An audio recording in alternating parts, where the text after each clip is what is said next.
皆さん、こんにちは。今日はアルツハイマーと認知症について、記憶がゆっくりと失われていく脳の悲劇と、そこから私たちができる予防とケアの全体像を、できるだけ具体的に、語りかけるような口調でお話しします。途中で実際の症例や研究データ、最新の診断技術や治療の試みまで幅広く取り上げますので、ぜひ最後までお聞き逃しなく。まず認知症という言葉が指すのは、記憶や判断、言語、計画といった脳の高次機能が徐々に失われ、日常生活の自立が難しくなる症候群のことです。これは単一の疾患ではなく、アルツハイマー病、脳血管性認知症、レビー小体系認知症、前頭側頭型認知症といった複数の病態が背後にあります。その中でもアルツハイマー病は全体の約6割から7割を占め、最も頻度の高い原因となっています。アルツハイマー病は脳内に異常タンパク質の凝集物が蓄積し、神経細胞の機能と構造を破壊することで進行します。症状が現れる前に十数年から20年もの無症状の潜伏期があり、患者本人や周囲が気づかないうちに脳のネットワークは静かに崩れていくのです。この病理の核心は、アミロイド β というタンパク質の断片がアミロイド前駆体タンパク質の異常な分解によって生成され、可溶性のオリゴマーとなって神経細胞間で凝集し老人まだらを形成することです。このオリゴマーはシナプスの通信機能を直接妨害し、神経伝達物質のバランスを乱します。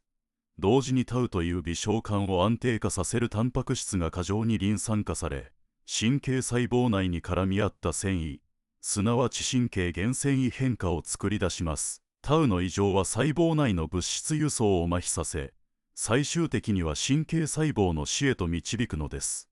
これらの変化はまず後頭葉から始まり、海馬、前頭葉へと広がります。海馬はエピソード記憶を司る領域ですから、ここに最初の損傷が生じると、昨日の食事や約束した人の名前すら思い出せなくなる。最も基本的な記憶の喪失が起こります。しかしアルツハイマー病の悲劇は単なる記憶の消失にとどまりません。見当識が曖昧になると自宅の玄関がどこかわからなくなり、時間の流れに混乱し、家族の顔さえ認識できなくなることがあります。言語能力が低下すると、言葉を選び文を組み立てる力が失われ、会話が断片的になり、やがて声すら発しなくなることもあります。実行機能が障害されると、服の着脱や食事の準備といった日常の行動すら手順を追えなくなります。さらに抑うつ、幻覚、妄想、徘徊、攻撃性といった行動、心理症状、すなわち BPSD も現れますが、これらは単なる性格の変化ではなく、脳の気質的変化と社会的孤立や環境変化が複雑に絡み合った結果です。世界全体で現在、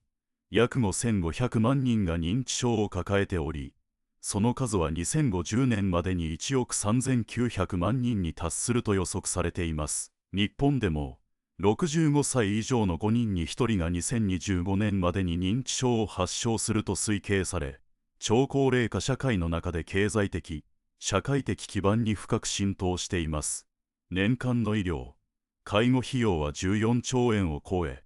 介護を担う家族の3割以上がうつ症状を呈しています。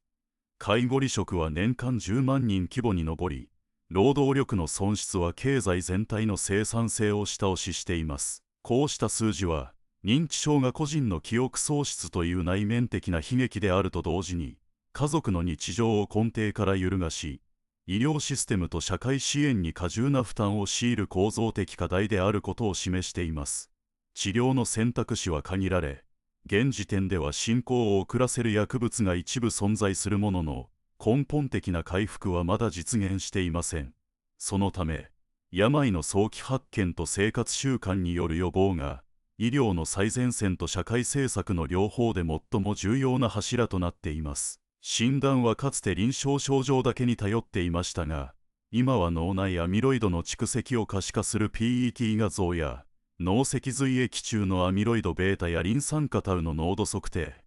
さらには血液中の P、KAU217 という新しいバイオマーカーによって、症状が現れる前から病態を捉えることが可能になりました。この ATN 分類は分子レベルで病の本質を定義し、個々の患者に合わせた介入を可能にする基盤です。予防のエビデンスも徐々に積み上がっています。フィンランドのフィンガー研究では、地中海食に近い食事改善、週3回以上の有酸素運動、認知トレーニング、高血圧や糖尿病の管理という4つの介入を組み合わせることで、認知機能の低下を3割抑制できました。米国の POINTER 研究でも、個別化された生活習慣プログラムが脳血流と記憶力を改善したと報告されています。睡眠の質を高めると、脳のグリンパティック系が活性化し、アミロイド β の除去が促進されます。社会的孤立は認知症リスクを 1.5 倍以上高め、孤独は脳の炎症反応を誘導し神経細胞の保護機能を弱めます。したがって、生活習慣、睡眠、社会的交流の三位一体が予防の鍵になるわけです。アルツハイマー病は単なる加齢の一部ではありません。脳の細胞がタンパク質の異常、血流の低下、慢性的な炎症、遺伝的脆弱性、そして生活環境の劣化という複数の要因によってゆっくりと破壊されていく生物学的な悲劇です。その理解は医療の進歩だけでなく、社会全体の在り方を問い直す必要があります。記憶を失う個人をどう支えるかという問いは、同時に私たちがどう生き、どうつながり、どう老いるのかという人間の存在そのものに関する問いなのです。次に分子レベルの動きに焦点を当てましょう。アミロイド β の蓄積はアルツハイマー病の最初に現れる可視化可能な病理変化です。18F、FLORBETAPIR を用いた PET により、前頭前皮質や側頭葉皮質におけるプラークの局所的濃度が定量化でき、これが認知機能低下と強く相関することが分かっています。この画像診断は単なるスナップショットではなく、アミロイド β の蓄積動態を治療レベルとして連続的に評価する枠組みを提供します。さらに、グラフ変動係数ニューラルネットワーク、すなわち GVCNET を使った因果推論により、特定領域のプラーク増加が認知障害の進行に直接的な因果関係を持つことが統計的に裏付けられました。すなわち、アミロイド β は単なる傍観者ではなく、病態の起点として機能する可能性が強く示唆されています。分子レベルでは、アミロイド β の凝集過程そのものが神経毒性の根源です。特に中心配列系 LVFF は自己凝集の核として働き、オリゴマーやフィブリルの形成を促進します。研究者は KLVFF に特異的に結合するバインダーブロッカーペプチドを設計し、320万通りの候補から10種の高親和性ペプチドを選出しました。これらは KLVFF 間の相互作用を阻害し、凝集体の初期形成段階を抑制することで、連鎖的な神経毒性の発現を遅らせる可能性を示しています。これはプラークの物理的除去に加えて凝集プロセスそのものを阻害する新しい標的治療戦略の一端です。一方、アミロイド β とタウタンパク質の関係は単なる並列的病理ではなく、双方向のフィードバックループで相乗的に強化されます。数理モデルでは、アミロイド β の拡散と凝集を記述する SMOLUCHOWSKI 方程式と、タウの異常リン酸化過程が統合され、両者の相互促進作用が再現されています。アミロイド β の濃度上昇がタウのリン酸化を加速し、逆にタウの異常がアミロイド β の凝集速度を高める性のフィードバックは、特に海馬や側頭葉に局所的に発生した初期病変が全脳へ波及する臨床経過と一致しています。さらに、ニューロンの機能障害度を輸送方程式でモデル化することで、局所的な変化がネットワーク全体に拡散する発症ジャンプ、現象も説明可能です。こうした分子動態への介入として、抗体療法の最適制御モデルが構築されています。DONANEMAB はアミロイド β の成熟フィブリルに高い親和性を示し、プラークの除去に優れた効果があります。動的モデルによる解析では、単量体からフィブリルへの集合過程の各段階の反応速度をパラメータ化し、投与スケジュールを最適化することで、有毒性オリゴマー濃度を3割以上低減しつつ、脳浮腫や微小出血といった ARIA リスクを最小限に抑える戦略が導き出されています。さらに、アミロイド β の除去はタウの異常リン酸化を間接的に抑制し、シナプス機能の回復を促す可能性も示唆されています。血流低下、すなわちハイポパーフュージョンもアミロイド β 蓄積と相互作用する重要因子です。反応拡散モデルと多孔質媒質による血管ネットワークモデルを統合した全脳シミュレーションでは、局所的な血流減少がアミロイド β 産生を促進し、血管収縮をさらに引き起こす性のフィードバックが形成されることが明らかになっています。この悪循環が式値を超えると、全脳規模でアミロイド β が急激に増加し、健康状態から病的状態への不可逆的遷移が起きます。その結果、神経細胞への酸素、栄養供給が持続的に妨げられ、機能障害が加速します。最終的に神経細胞死は、これら複数の病理が収束する終点です。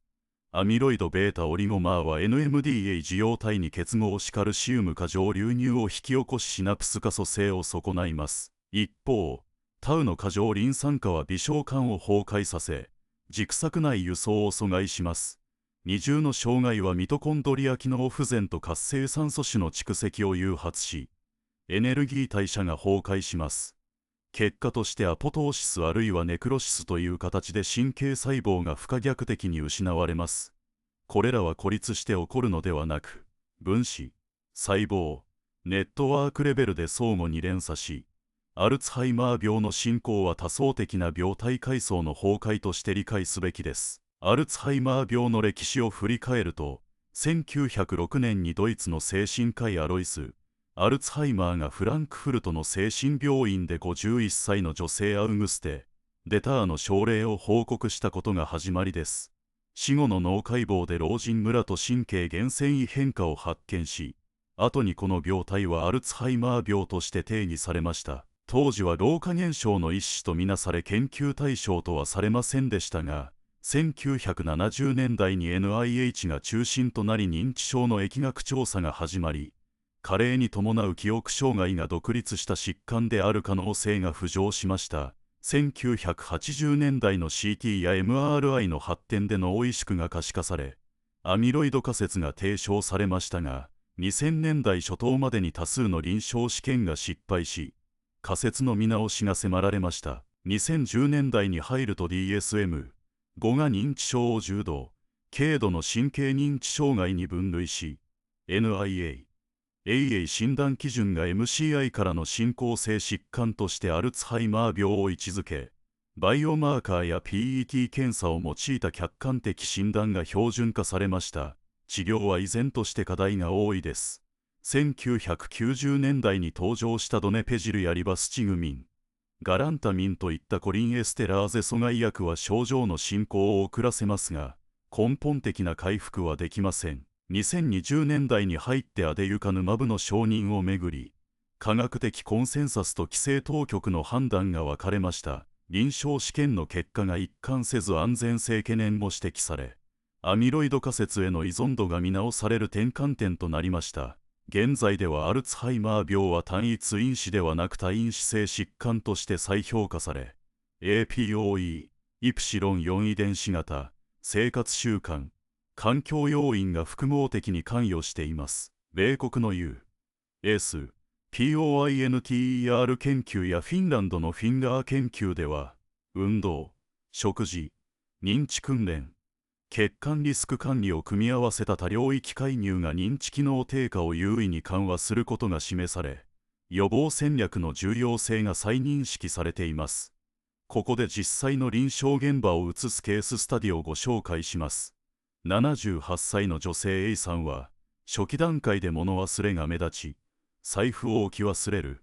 約束を忘れる、同じ質問を繰り返すといった行動が見られました。家族は当初、年齢のせいと軽く受け流しましたが、A さんが薬の服用を忘れ始めた時点で介護負担が増大し、専門医の診察を受けることになりました。診断は軽度認知障害からアルツハイマー病への移行期とされ、早期診断は可能だったものの家族の認識不足で介入が遅れました。医療介入としてアセチルコリンエステラーゼ阻害薬が処方されましたが、すでにアミロイド β の蓄積とタウの異常リン酸化が進行していたため、効果は限定的でした。最新の高アミロイド抗体治療は適応外と判断されました。介護面ではトイレ失敗や夜間徘徊が見られ、家族は介護サービス利用に経済的、心理的抵抗を抱えましたが、最終的にデイサービスと在宅介護の組み合わせで対応しました。このケースから学べるのは、症状の進行は個人差が大きく、家族の対応や医療介入のタイミングが経過に大きく影響するという現実です。早期診断の普及と家族向け教育プログラムの充実が急務です。A さんのような事例を踏まえて、認知症が進行するにつれて日常構造がどのように変わるかを考えてみましょう。初期段階では本人が自らの状態を言語化でき、家族はその語りを手がかりに手続きや社会的決断を本人の意向に沿って整理します。法的委任や資産管理の枠組みが整い、医療機関との連絡経路が明確になることで、急変に備えた継続的な見通しが形成されます。中等度へと移行すると、時間や場所の把握に外部支援が不可欠となり、視覚的サインや一定のリズムで繰り返される日常が混乱防止の基盤となります。薬の服用や通院スケジュールは複数の担当者が情報を共有し、治療継続が途切れないよう配慮されます。この体系的アプローチは本人の心身への過度な負荷を抑え、尊厳を保つための実質的支えです。さらに進行した段階では、言語による意思疎通が限界に近づき、表情や身体の動き、声の調子といった非言語的信号が重要になります。ケア側は微細な変化を読み取りながら、水分、栄養摂取、血と寝かさ予防、呼吸、循環の安定に努め、過度な刺激を避けるために音や光の調整、見通しの良い空間づくりが進められます。緊急時の対応手順や医療機関との迅速な連携ルートが事前に確認され、危機的状況に的確に対処できる基盤が整えられます。行動、心理症状が現れた場合、それは本人の内面的苦痛や環境との摩擦が表出したものです。まずは環境見直しや日常リズム調整といった飛薬物的アプローチが優先され、必要に応じて専門医の判断で薬物が用いられますが、効果と副作用のバランスが慎重に評価され、本人の全体的状態に合わせて補助調整が行われます。多職種共同の下で症状変化は持続的にモニタリングされ、方針は随時見直されます。介護者の負担は長期的に複合的に蓄積します。身体的労力だけでなく、情緒的消耗や社会的孤立、経済的圧迫が絡み合うため、支援ネットワークの多面的構築が求められます。短時間交代制や一時的預かりサービスを活用し、介護者が自身の健康や生活を維持する時間的余白を確保します。心理的サポートや専門知識取得の機会が提供され、負担の質的軽減が図られます。地域の専門機関や相談窓口との連携が機能すれば、個別事情に応じた柔軟な対応が可能となり、孤立状態が解消されます。こうした要素を統合した地域包括ケアシステムは、医療、介護、予防、生活支援が一体的に設計され、本人の環境に合わせて必要なサービスが組み合わされます。移動支援や食事提供、住宅改修といった具体策が個別ケアプランに組み込まれ、施設や病床も適切なタイミングでスムーズに接続できるよう調整されます。情報共有と責任明確化が進むことで、本人と家族が直面する不確実性が緩和され、持続可能なケアが支えられます。遺伝子解析のコストが急速に低下し、前ゲノムシーケンスやエクソームシーケンスが診療現場に浸透しつつあります。APOE、イプシロン4や TREM2、PSEN1、PSEN2、APP などの認知症リスク遺伝子が個別に評価できるようになると、患者は自らのリスクスコアを数値で把握できます。ポリジェニックリスクスコアを用いた評価が発症リスクを30から 40% 上回ることが示され、臨床試験でもリスク層別化が治療選択に活用され始めています。さらに CRISPR、CASQ を基盤とした遺伝子編集の臨床試験がフェーズ 1.2 で進行中で、PSEN1 や APP の変異を直接修正するアプローチが実証段階に入っています。エピジェネティック編集による DNA メチル化操作も、アルツハイマー関連遺伝子の発現を制御する可能性が示唆され、将来的な根治的治療の礎となり得ます。血液中の P、TAU217、GFAP、NFL といった液体バイオマーカーは感度、特異度が9割近くに達し、FDA 承認を受けて臨床で早期診断に利用されています。これらのバイオマーカーは、Aβ42、40比と APOE 遺伝情報を組み合わせた血液検査と併用することで、認知症疑い患者を非侵襲的にスクリーニングできます。デジタルヘルスの進展も顕著で、ウェアラブルデバイスが心拍変動や睡眠パターンをリアルタイムに解析し、微細な認知機能低下の兆候を補足します。音声解析 AI は日常会話の韻律変化を検出し、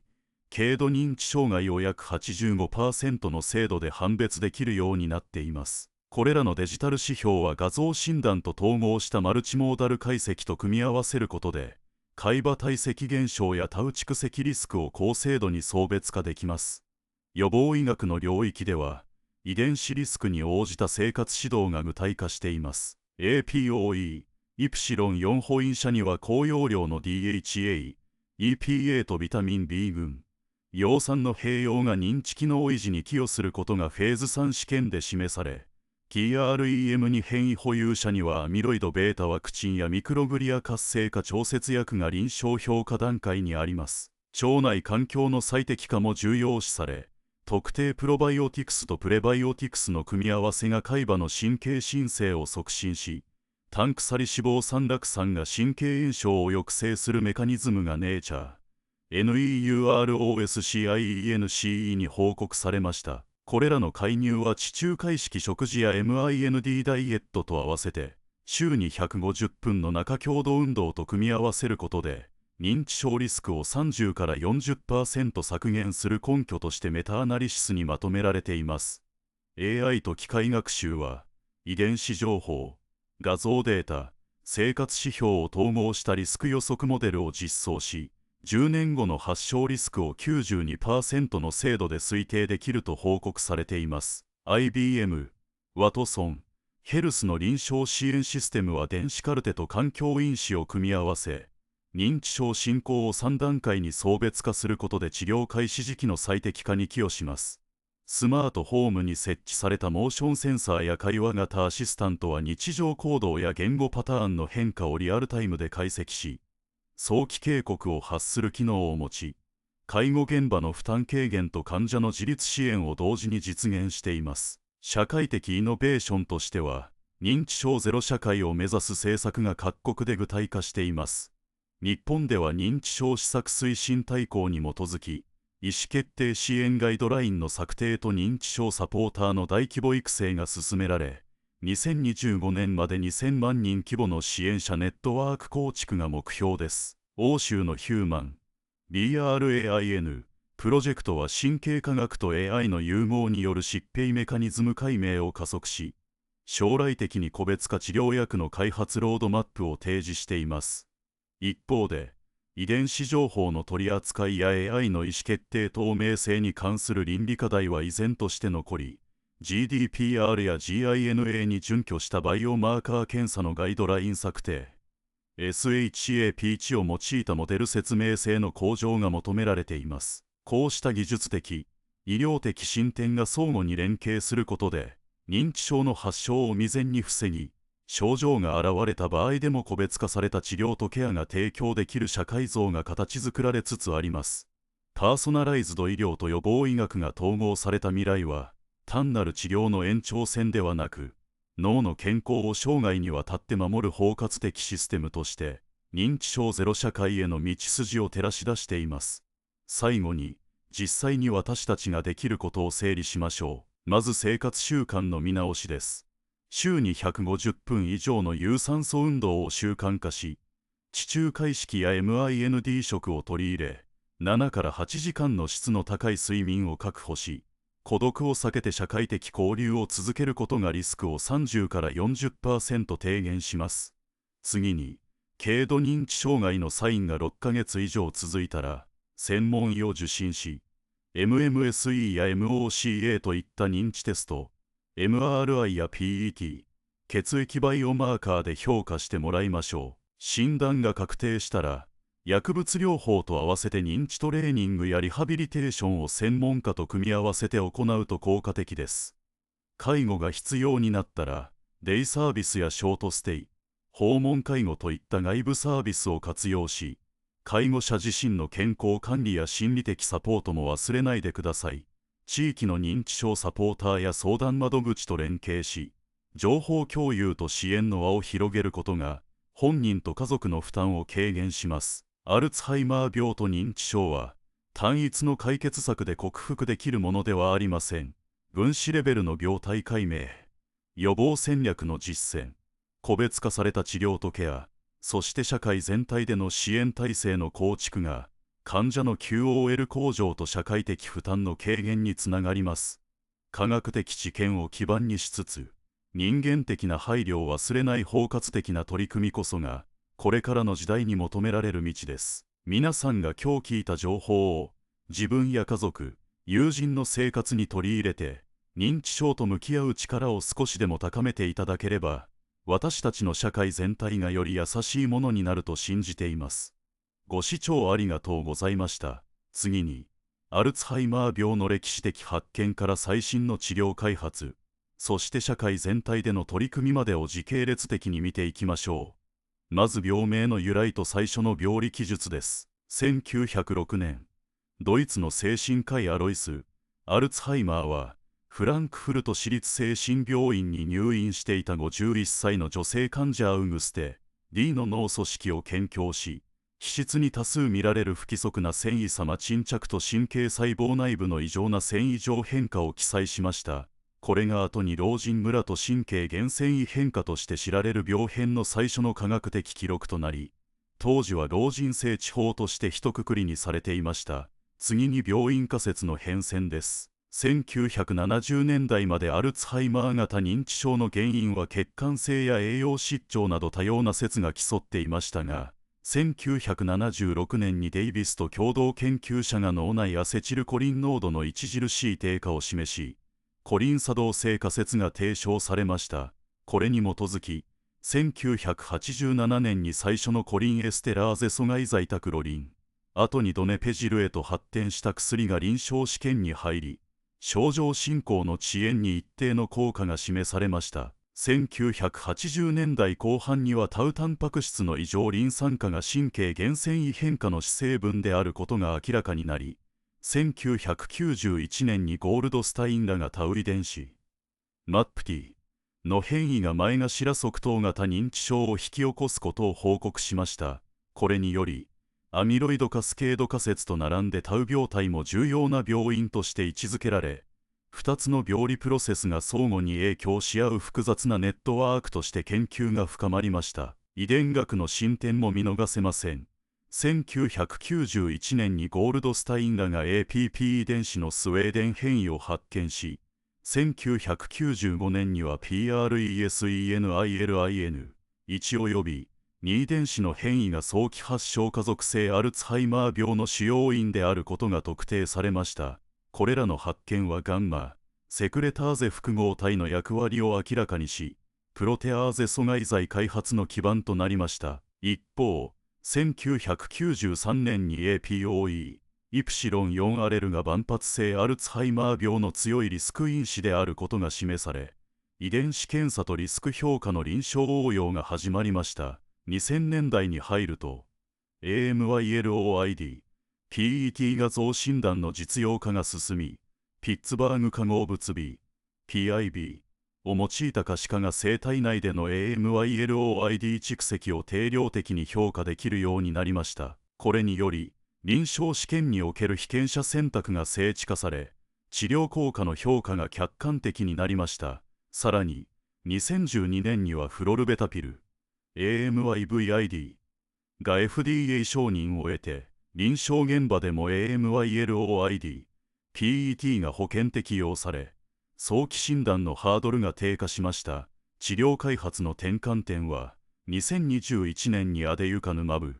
ADUHELM が FDA の加速承認を得たことです。これはヒト加工 AMYLOID ベータモノクローナル抗体で、プラーク除去を目的としましたが、臨床効果については議論が分かれ、追加試験が求められました。続く2023年にはレカネマブ、LEQEMBI、トドナネマブ、KISUNLA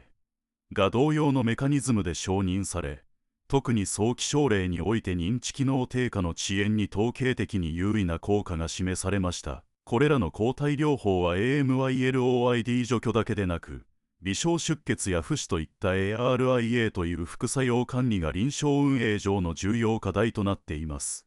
一方、タウ標的治療も活発化しています。2020年代前半に抗タウ抗体、例 GOSURANEMAB、TILAVONEMAB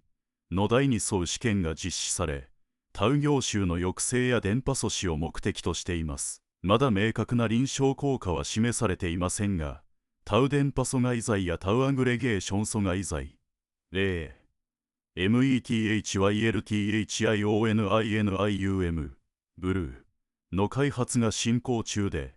複数の病理ターゲットを同時に抑えるマルチターゲット戦略が注目されています。非薬物療法の領域では、認知予備の重要性が強調されています。教育年数、職業的複雑さ、生涯学習、バイリンガル環境などが症状出現の遅延に寄与することが疫学研究で一貫して示され、これらを意識的に高めるプログラムが世界中で実施されています。シンガポールの脳トレーニングハブでは、パズル、戦略ゲーム、言語学習を組み合わせたカスタマイズカリキュラムが高齢者センターで提供され、6ヶ月間の介入後に MOCA スコアの平均改善が2点3点観察されました。音楽療法も具体的なエビデンスが蓄積しています。熟練した音楽療法士が個人の過去の思考に基づいたプレイリストを作成し、リズム運動や歌唱を伴うセッションを週2回実施すると、不安スコアの低下と社会的交流の増加が報告されています。さらに最近の fMRI 研究では、馴染みのあるメロディーが海馬及び前帯状皮質の活動を正常化し、デフォルトモードネットワークの異常連結を部分的に修復する可能性が示唆されています。アニマルアシステッドセラピー、特に日本で開発されたロボット、パロは、アザラシ型のインタラクティブロボットで、触覚、聴覚フィードバックを通じて利用者のストレスマーカーであるコルチゾールを優位に低下させることが臨床試験で確認されています。実際の犬や猫を介した訪問療法でも、利用者の笑顔頻度が平均で 1.8 倍増加し、介護者の負担感が軽減されたという結果が出ています。テクノロジーの応用では、仮想現実、VR を用いた認知トレーニングが注目されています。ドイツの研究グループが開発した仮想スーパーマーケットシナリオでは、利用者が仮想店内で買い物リストを覚え、商品を選択し、レジで支払いを行う一連の行動を通じて作業記憶、実行機能、空間ナビゲーションを同時に鍛えます。6週間のトレーニング後、実行機能を測定するストループテストの遅延時間が平均で 15% 短縮され、効果が3ヶ月後にも持続することが確認されました。スマートホーム環境におけるデザインも重要です。照明の色温度を時間帯に応じて調整し、夕方には暖色系の光を提供することでメラトニン分泌を促進し、睡眠の質を向上させる取り組みがオランダの実証実験で行われました。その結果、夜間の徘徊行動が 30% 減少し、昼間の覚醒度が向上したデータが得られました。床材に衝撃吸収性を持たせることで転倒時の骨折リスクが低減し、介護者の身体的負担も軽減されるという建築学的知見も得られています。社会的側面では、認知症に対するスティグマの解消が喫緊の課題です。日本でも2022年に厚生労働省が認知症フレンドリー社会推進法案を提出し、公共交通機関や商業施設におけるスタッフ向け認知症理解研修の義務化が検討されています。実際に東京の大手鉄道会社では、駅員向けにロールプレイングを含む研修を導入し、利用者からの声をかけられて安心したというフィードバックが従来比で 2.2 倍増加しました。同様に、イギリスの DMENTIA、FRIENDS 運動は、ボランティアが1時間のオンラインモジュールを修了することで認知症サポーターとして認定され、現在までに200万人以上が参加しています。こうした草の根的取り組みは、当事者と家族が孤立せずに地域社会で生活し続ける基盤となっています。経済的影響も無視できません。世界アルツハイマー病協会の2023年報告によると、世界全体での認知症関連費用は年間約 1.3 兆アメリカドルに達し、うち約7割が非医療費、すなわち介護者の生産性損失や施設費用です。日本では厚生労働省の推計によれば、2025年には認知症患者数が約700万人に達し、それに伴う社会保障費は年間約20兆円に上ると見込まれています。このような状況を受け、企業側でも認知症に配慮した職場環境の整備が進み、柔軟な勤務制度や介護休業の取得促進、職場内での認知症啓発セミナーが標準化されつつあります。法的、倫理的側面では、事前指示、ADVANCE、DIRECTIVE、の普及が重要です。日本では2004年に医療法の一部が改正され、終末期医療における意思決定支援が明確化され、認知症患者が将来の医療処置について自身の意思を文書化できる仕組みが整備されました。ある県の保健所では、認知症早期発見プログラムと並行して、行政書士と連携した無料の遺言、事前指示作成支援窓口を設置し、年間で約1200件の文書が作成されています。これにより、家族が困難な医療選択を迫られる場面が減少し、患者自身の尊厳が守られるケースが増えています。今後の研究動向について展望します。ゲノム編集技術 CRISPR、CASQ を用いた APP 遺伝子の修飾がマウスモデルで AMYLOID3 世の抑制に成功し、将来的には体内での遺伝子治療が現実味を帯びてきました。また、マイクログリアの表型をプロ炎症性から抗炎症性へシフトさせる分子、例、KREM ニアゴニストが前臨床試験で神経保護効果を示し、免疫調整アプローチが新たな治療軸として注目されています。さらに腸脳軸のメカニズムを踏まえたプロバイオティクス、プレバイオティクス併用療法の第3層試験がヨーロッパで進行中で、単鎖脂肪酸の産生促進を通じた神経炎症抑制が認知機能維持に寄与するかが検証されています。これら多面的な取り組みが組み合わさることで、単なる薬による治療から予防、早期発見、個別支援、社会的包摂へとパラダイムシフトが進んでいます。私たち一人一人が日常生活の中でできること、例えば定期的な有酸素運動、バランスの取れた食事、質の高い睡眠、積極的な社会参加、そして聴力ケアやうつ病の早期対処はリスク因子を減らすだけでなく、認知予備を高める土台となります。そして、地域のサポーター制度やテクノロジーを活用した見守りネットワークに参加することで、当事者と家族が孤立せずに暮らせる社会の基盤を築くことができます。アルツハイマー病と認知症は、まだ完全に克服できない挑戦的な疾患ですが、過去1世紀にわたる基礎研究と臨床応用の積み重ねが、今や希望の光を具体的な形に変えつつあります。科学の進歩と人間的な配慮が両輪となって進む道こそが、認知症ゼロ社会への確かな歩みとなるでしょう。本日お話しした内容をぜひご自身やご家族、ご友人の生活に取り入れていただき、少しでも明るい未来への一歩を共に歩んでいただければ幸いです。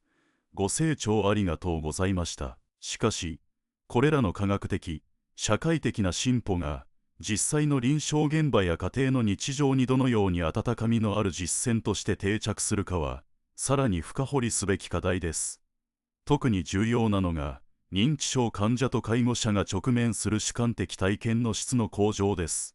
単に症状を遅延させるだけでなく、残存する能力を最大限に尊重し、人生の終焉に至るまで人間としての尊厳が守られる環境を構築する問いです。従来の医療モデルは、アミロイド β やタウタンパク質といった生物学的マーカーの正常化に焦点が当てられがちでした。しかし、臨床現場ではバイオマーカーが改善したとしても、患者の生活の質が必ずしも向上しないというパラドックスが報告されています。例えば記憶力が多少回復しても、自分は誰か、今どこにいるか、というアイデンティティの崩壊を感じている場合、医療的介入だけでは真の癒しにはつながりません。そのため、近年の認知症ケアは医学的モデルから社会モデル、さらに人間中心のケアへとシフトし始めています。これはトマス・キルボーン博士が提唱した概念で、患者を病気を抱えた対象ではなく、一人の人格を持った人間として捉え直し、その人の人生歴史、趣味、価値観、好みをケア計画に組み込むことを意味します。具体的事例として、イギリスのリサ、マクドナルド、モデルやアメリカのマウンテン、ビュー、プロジェクトが挙げられます。これらの施設では、患者が過去の職歴や趣味に基づいた役割を与えられることで、自己効力感が回復し、行動、心理症状が劇的に減少したというデータがあります。例えば元教師だった患者に読み聞かせのボランティアを、元大工だった患者に簡単な道具の手入れを任せることで、彼らは介護される存在から地域に貢献する存在へと役割を取り戻しました。このアプローチは脳の可塑性を刺激するだけでなく、社会的つながりを再構築し、うつ症状の軽減や睡眠の質向上に直結することが確認されています。言語とコミュニケーションの観点からも新たな知見が蓄積されています。認知症が進行すると、言語能力が低下し、言葉の選び方や文法の理解が困難になります。しかし、感情を伝える能力や音楽への反応、非言語的コミュニケーションは比較的長期間保持されます。ここで注目すべきが音楽療法の科学的根拠です。アルツハイマー患者の脳において、記憶を司る海馬や前頭葉が萎縮していても、音楽を処理する側頭葉や扁桃体、さらには大脳辺縁系の一部は比較的損傷を受けにくい傾向があります。その結果、患者が若い頃に親しんだ音楽を聴くと、感情がよみがえり、一時的に会話が可能になり、表情が生き生きとします。これは音楽的記憶が長期記憶のネットワークにおいて他の記憶とは異なる独立した経路を持つ可能性を示唆し、単なる娯楽ではなく神経回路を活性化する治療的介入として位置づけられます。ドイツやオーストリアで行われた大規模研究では、週2回、30分間の個人向け音楽セッションを6ヶ月間継続したグループにおいて、MMSE スコア低下が抑制され、不安や抑うつ症状も優位に減少したと報告されています。アートセラピーや創造的表現活動も、言語化できない感情を外在化し、自己表現の手段を再獲得させる有効な手段として注目されています。認知症が進み、言葉で自分の気持ちを説明できなくなった患者でも、絵を描くこと、粘土細工をすること、あるいはダンスを通じて内面の感情を表現し、他者と共有することが可能です。これは脳の右半球、すなわち情動やイメージを処理する領域の機能を活性化させ、左半球の言語機能低下によるフラストレーションを補完します。フランスのパリで開催されたブリュット展では、認知症患者が制作した作品が高く評価され、彼らが単なる患者ではなく芸術家として社会から認知される契機となりました。このような芸術的アプローチは患者の自尊心を高め、社会との接点を維持する上で極めて重要です。介護者への支援も再確認が必要です。介護者負担は身体的、精神的、経済的に重く、介護者自身が認知症を発症するリスクも一般人口より高いことが統計的に示されています。特に家族介護者が抱える予期せぬ負担や介護疲れは、患者の症状悪化を招く悪循環の要因となります。そのため、介護者支援は単なるレスパイトケアにとどまらず、心理的サポート、ピアサポート、技術的スキルトレーニングを含む多層的アプローチが必要です。日本でも介護者大学や家族の会の活動が活発化し、認知症の知識を深め、介護技術を学び合う場が各地に設立されています。専門家が講義するだけでなく、参加者同士が体験談を共有し、互いの悩みを分かち合うことで孤立感が解消され、新たな解決策が見出されています。インターネットを活用したオンラインコミュニティの拡大は、地方在住や移動が困難な介護者にとって大きな福音となっています。Zoom や他のビデオ会議ツールを用いたサポートグループは、地理的制約を超えて全国規模で情報交換や精神的支え合いを可能にし、介護者のメンタルヘルス維持に重要なインフラとなっています。テクノロジーの進化は介護者の負担軽減にも大きく貢献しています。AI を活用した見守りシステムは単に異常を検知するだけでなく、行動パターンを学習し、異常の兆候を事前に予測する能力を備え始めています。例えば夜間の徘徊パターンが変化した場合や食事中の摂取量が減少した場合に、介護者に通知を送るだけでなく原因を推測し、適切な対応策を提案するシステムも開発されています。またロボット技術の発展も目覚ましく、ペット型ロボットであるパロは認知症患者の孤独感を軽減し、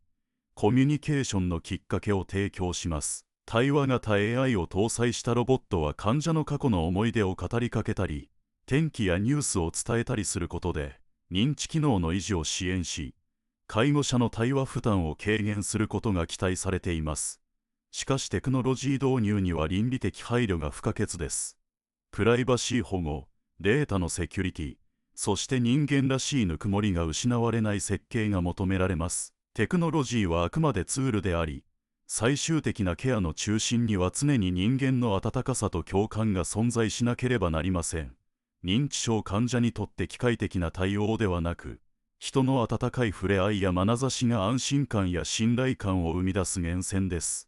したがって、テクノロジーと人間の共同、すなわちヒューマン、テクノロジー、コラボレーションという視点から、両者の役割を明確に定義し、補完し合うシステムを構築することが重要です。多文化共生の視点からのアプローチも今後ますます重要になります。日本でも外国人労働者の増加に伴い、多様な文化的背景を持つ認知症患者や介護者が増えています。言語の壁、文化の違い、医療システムへの理解不足が適切なケア提供を妨げる要因です。これに対処するためには、多言語対応の医療情報や文化に配慮したケアマニュアルの開発、文化理解を深める研修の普及が急務です。異なる文化背景を持つ人々が互いの違いを尊重し合い、支え合う社会を構築することは、認知症ケアの質を高めるだけでなく、社会全体の包摂性を向上させます。教育の側面でも認知症リテラシーの向上は将来の社会を担う若者世代から始める必要があります。学校のカリキュラムに認知症に関する授業を組み込み、高齢者との交流プログラムを実施することで、若者が認知症を他人事ではなく自分事として捉える意識が育成されます。一部の学校ではシニアセンターでのボランティア活動や認知症シミュレーション体験を通じて高齢者の視点を理解する教育が行われ、その効果は高く評価されています。このような教育は将来の介護者や医療従事者の育成だけでなく、地域社会全体が認知症に理解のある環境を作る基盤となります。都市計画や建築デザインにおいても認知症フレンドリーな環境整備が進んでいます。認知症に優しいまちづくりはバリアフリー化だけでなく、迷路にならないよう道案内を明確にし、ランドマークとなる建物や景観を整備することで、患者が一人で外出し社会参加を継続できる環境を作ります。イギリスのデメンシア・フレンドリーコミュニティでは、地域の商店や公共施設が認知症サポーターとして認定され、患者が迷った際に声をかけられる仕組みが作られています。公園や広場には記憶を呼び起こす植栽や過去の風景を再現したエリアが設けられ、患者が安心して過ごせる空間が提供されています。これらの取り組みは魔法の杖ではありませんが、科学的知見と人間的配慮、地域社会の結束が組み合わさることで、患者と介護者が共に生きがいを持ちながら生活できる社会の実現は夢物語ではなく現実に近づいています。重要なのは完璧な治療法が確立されるのを待つのではなく、今私たちにできることを見出し、一つずつ実践していく姿勢です。記憶が失われることは悲劇であると同時に、人間の多様な在り方を再考する機会でもあります。認知症の進行に伴い言語や論理的思考が失われても、感情や感性、他者への愛は失われません。むしろそれらが純粋な形で表出されることもあります。認知症患者との関わりの中で、私たちは言葉以外のコミュニケーションの重要性を学び、人間関係の本質を見つめ直す機会を得ます。これは認知症ケアが患者や家族だけでなく、社会全体にとっての学びの場となり得ることを示しています。未来の社会において、アルツハイマー病や認知症は単なる疾患としてではなく、人間の老化と死生観、そして社会の在り方を問う重要なテーマとして位置づけられるでしょう。科学の進歩が治療法をもたらす一方で、私たちが築き上げてきた人間的なつながりや共感こそが、この病と向き合う上で最大の力となります。一人一人の小さな行動が大きな社会変革の波となり、認知症と共生できる社会、すべての人が尊厳を持って暮らせる社会の実現へとつながることを願っています。本校で触れた多角的アプローチはまだ始まったばかりの長い旅路の第一歩に過ぎません。しかしその一歩一歩が、やがて希望の道へとつながっていくことを信じ、私たちは今日も歩みを進め続けています。皆様もご自身の生活の中で認知症の方への理解を深める一歩を踏み出してください。それは明日のご自身や大切な家族のための最も確かな予防策であり、支え合いの絆となるでしょう。病理的には、アルツハイマー病では脳内にアミロイド β、PLA9UES とタウタンパクによる神経原線維変化、ニューロフィブリラリータングルが蓄積し、特に可溶性オリゴマー形式のアミロイド β がシナプス毒性を発揮して神経ネットワークの崩壊を引き起こします。これにより記憶、実行機能の低下だけでなく、幻覚、妄想、抑うつなどの行動、心理症状、BPSD が現れ、AT、N、フレームワーク、AMYLOID、KAU、NEURODEGENERATION によってバイオマーカーに基づく診断、予後評価が標準化されつつあります。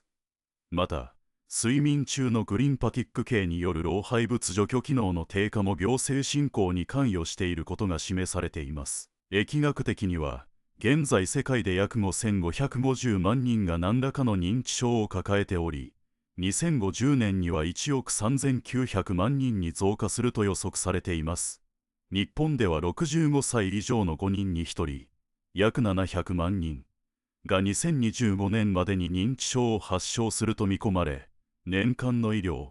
介護費は14兆円を超え、世界全体での認知症関連コストは約 1.3 兆アメリカドルに達します。介護者の 30% 以上がうつ症状を示し、年間約10万人が介護職を離職するなど、負担は深刻です。アルツハイマー病は認知症全体の60、70% を占め、臨床症状が現れる前の無症状潜伏期間は10、20年に及びます。予防、介入の面では、フィンランドのフィンガー研究が食事、運動、認知トレーニング、血管リスク管理の4領域マルチドメイン介入により認知機能低下を 30% 抑制したことを示し、米国の U.S.POINTER 研究でも同様のマルチドメインアプローチで脳血流と認知機能の改善が報告されています。治療薬については、2021年にアデユカヌマブが FDA の加速承認を取得し、レカネマブおよびドナネマブなどの高アミロイド β 抗体が臨床試験で進行遅延効果を示しています。ドナネマブ投与時には有害なアミロイド β オリゴマー濃度が 30% 以上減少し、ARIA 画像異常リスクも最小化されることが確認されています。また、抗タウ療法やプロテアソーム活性化剤など、タウ病変を標的とする開発も進んでいます。創薬におけるシーズ探索では、KLVFF ペプチドをベースとした阻害剤候補が約320万種類からスクリーニングされ、高親和性を示す10種類がリード化合物として選出されています。これらはオリゴマー形成を阻害し、シナプス毒性を軽減する可能性があります。遺伝的リスク因子としては、APOE、イプシロン4アレルが最も影響が大きく、TREM2 マイクログリア受容体の変異、さらに家族性アルツハイマー病を引き起こす PSEN1、PSEN2、APP 遺伝子の変異が知られています。これらの分子メカニズムを解明した第一人者は ALOIS、ALZHEIMER とその最初の患者オーギュスト・D であり、その後の研究で DAVIS や GOLDSTEIN らがアミロイド仮説の基盤を築きました。実際のケア事例では、78歳の女性 A さんが軽度認知障害、MCI からアルツハイマー病へ進行した過程が早期発見の重要性を示しています。パロロボットとの接触で患者のコルチゾールレベルが低下し、ストレス軽減に寄与した例や、ドイツの仮想スーパーマーケット VR トレーニングが6週間後に STROOP テストの実行時間を 15% 短縮した結果も報告されています。オランダでの照明色温度調整実験では夜間徘徊が 30% 減少し、日本の大手鉄道会社が従業員向け認知症理解研修を実施した後、利用者からの安心、フィードバックが 2.2 倍に増加しました。シンガポールの脳トレーニングハブでは6ヶ月プログラム後に MOCA 平均スコアが 2.3 点向上し、フィンランドのフィンガー研究同様、マルチドメイン介入の効果を裏付けています。さらに、スマートホームのモーションセンサーと AI が夜間徘徊の前兆を検知し事前に警告するシステム、週2回、30分の音楽療法が6ヶ月で MMSE 低下を抑えつつ不安、うつを軽減したデータ、粘土、ダンスを用いたアートセラピーが患者の自尊心と社会的交流を向上させた事例。多言語医療情報提供と文化配慮が竹谷が多文化患者のアクセス改善に寄与した例など、非薬物的アプローチの多様性が紹介されています。これらの知見を踏まえると、アルツハイマー病、認知症への対応は、分子レベルの病態解明からライフスタイル改善、最新の免疫療法、ロボットや VR、AI を活用した支援、そして地域社会全体のインクルーシブな環境整備まで多層的に統合することが求められます。今後も基礎研究と現場の知恵を結びつけ、患者と家族が尊厳を持って暮らせる社会の実現に向けて、一歩ずつ前進していきましょう。